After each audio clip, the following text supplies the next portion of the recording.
It's become such a talked about disorder that there are popular television shows dedicated to hoarding. It is a condition that can be changed with the right help. Tonight, Mike Bowersock looks at what's being done to help people who let keepsakes take over their lives.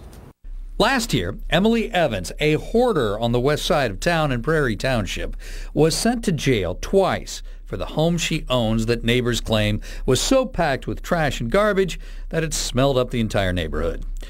What happened in this tucked-away middle-class neighborhood may be more prevalent than you could possibly imagine.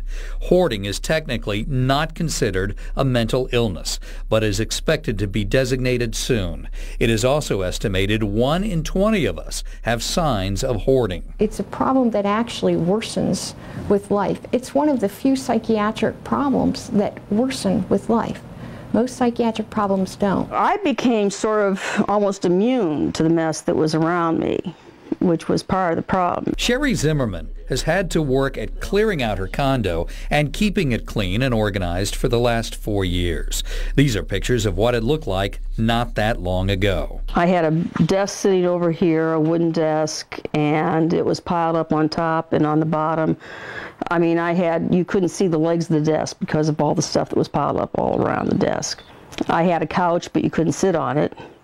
In many cases, you couldn't even get to the couch.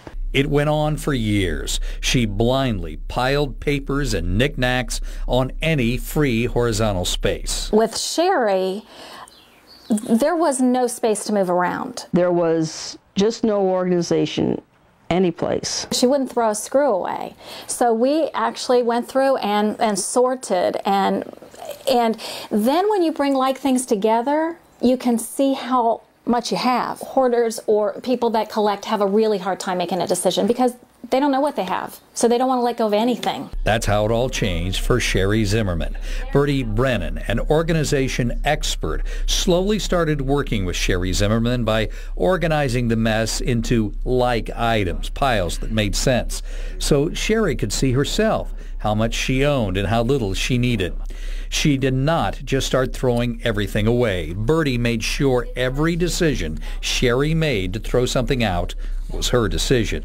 It has been an ongoing therapy. I think the important part in the beginning of the process is to make sure that, like Sherry said, she felt defensive in the beginning, that the person knows that all the decisions are theirs. A lot of times these folks are smart and connected, and they're involved in society, and they have good jobs, and they're in relationships. They lose family, they lose friendships, and a lot of times you would never ever know. They might not even shower in their house. Or in the case of Emily Evans, she lost her freedom. She was incarcerated 1 more time since last year when she was taken away in handcuffs. Her home was cleared out by health department workers. For now, her home is in compliance, but historically, it has been shown that hoarders go back to their old ways without ongoing therapy. In Columbus, I'm Mike Bowersock, NBC4.